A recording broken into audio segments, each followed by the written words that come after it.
Selamat pagi saudaraku seiman dalam Kristus. Salam sehat selalu untuk kita. Semoga kita selalu dalam sukacita Allah.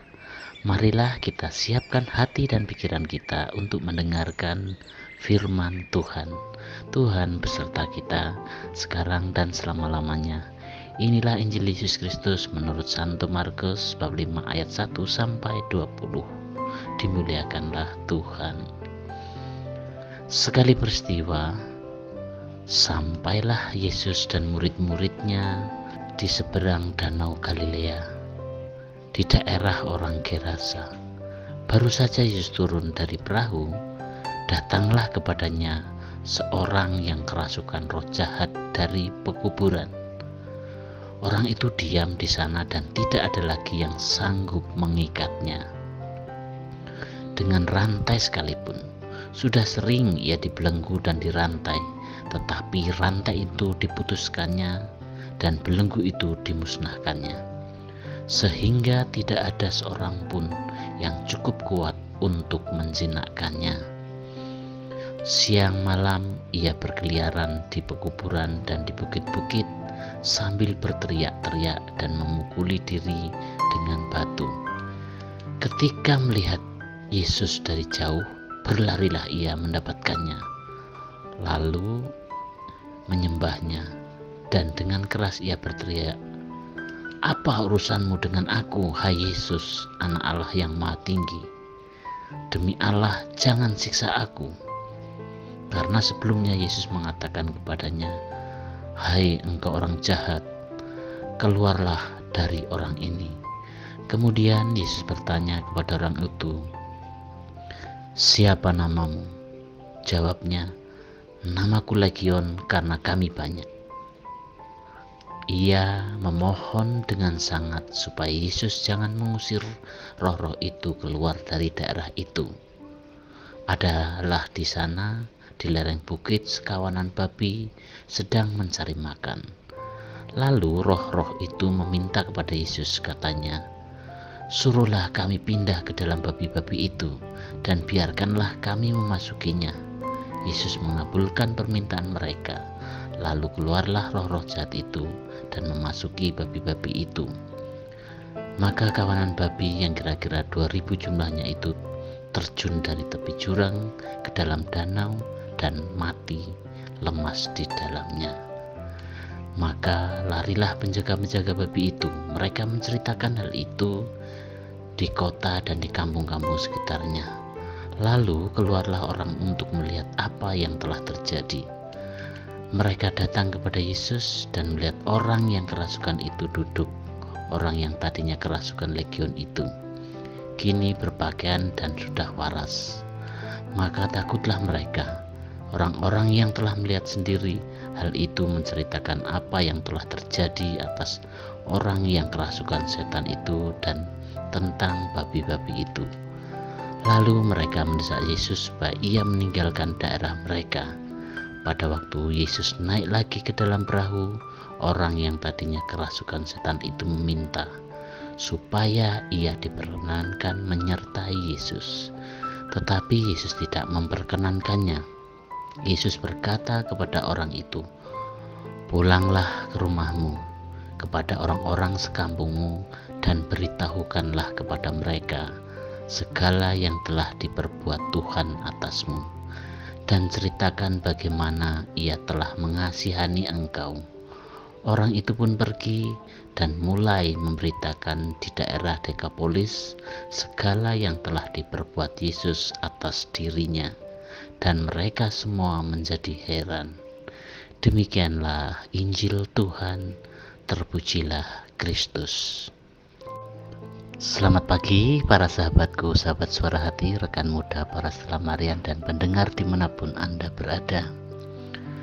Kegiatan bersaksi dalam pengertian menceritakan secara verbal atau dengan kata-kata kuasa Tuhan yang dialami bagi sebagian gereja bukan hal yang biasa dilakukan.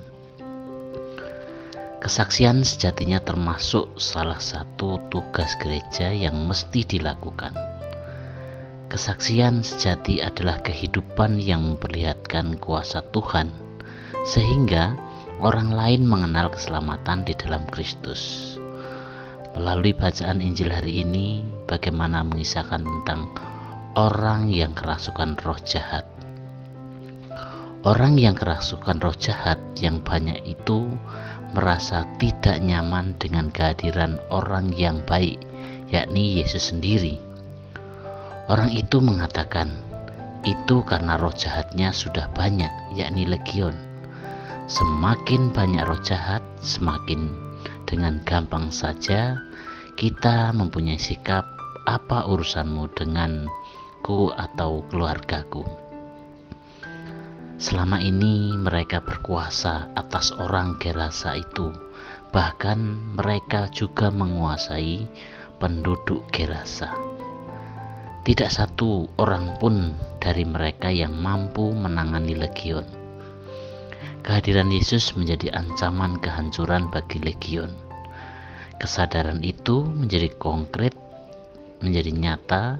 Kata-katanya mempunyai daya ilahi yang membebaskan. Para sahabatku, sahabat suara hati, rekan muda dan para pendengar dimanapun Anda berada, dalam kehidupan kita perlu bertekad untuk merasakan kehadiran Roh Kudus yang membimbing kita untuk selalu hidup dalam kasih-Nya. Kita bisa bertanya, mengapa kok babi-babi yang menjadi tempat akhir dari legion? Kita bisa yakin bahwa tempat yang paling tepat untuk roh jahat adalah babi-babi itu, bukan di dalam diri manusia. Manusia pada dasarnya adalah roh baik, karena kita adalah gambar dan rupa Allah, secitra dengan Allah. Babi sering diartikan sebagai binatang yang menjijikkan, yang dianggap rendah, yang selalu berada di tempat yang kotor. Itulah tempat semestinya untuk roh jahat, bukan di dalam diri manusia yang semestinya menjadi bait Roh Kudus. Para sahabatku, sahabat suara hati, rekan muda dan para pendengar dimanapun Anda berada, roh-roh jahat memang tidak selayaknya tinggal di dalam tubuh kita atau di dalam tubuh manusia. Hal ini menunjukkan kepada kita bahwa sudah semestinya tubuh kita ini menjadi bait Allah yang hadir dan bersemayam di dalam diri kita.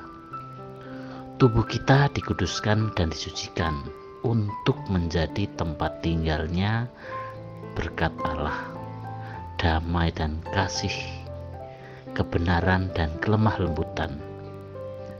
Roh-roh jahat itu sudah selayaknya tinggal dalam babi-babi itu dan binasa. Hal ini hanya bisa terjadi jika kita sungguh-sungguh menerima Yesus yang hadir dalam diri kita masing-masing. Dengan cara setiap minggu atau bahkan setiap hari, kita bisa menyambut tubuh Kristus dalam perayaan Ekaristi. Itulah cara yang paling konkret yang bisa kita lakukan untuk menerima kehadiran Tuhan secara nyata. Rahmat luar biasa itu kita bagikan kepada orang-orang yang kita jumpai. Saudaraku seiman dalam Kristus, memperjuangkan kasih dalam kebenaran menjadi tanda yang nyata bagi kita untuk mengusir yang jahat dari dalam diri manusia. Ini memerlukan daya kekuatan yang besar, memerlukan rahmat Allah sendiri. Marilah kita mohon rahmat Tuhan agar kita dimampukan untuk menjadi tubuh kita sebagai bait Allah yang hidup, yang selalu peduli dengan orang-orang di sekitar kita, khususnya yang sedang menderita. Dengan cara sederhana, misalnya kita memberikan senyuman, salam kepada orang yang kita jumpai, atau bisa menjadi pendengar yang baik bagi orang lain yang mengalami kesusahan, kita bisa menolongnya.